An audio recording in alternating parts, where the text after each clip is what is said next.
Welcome back. Final drafts have been turned in of the new tribal state gaming compacts for review. 17 lawmakers now have 21 days to review the compacts.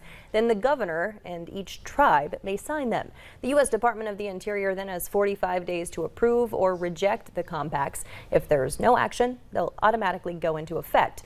The addendum proposed by tribes to offer those types of gaming outside the reservations were not included, but other changes include changing the gambling age on reservations from 21 to 19, allowing tribes to accept credit or debit cards for any purpose, and providing flexibility in gambling addiction treatment, education, and prevention services.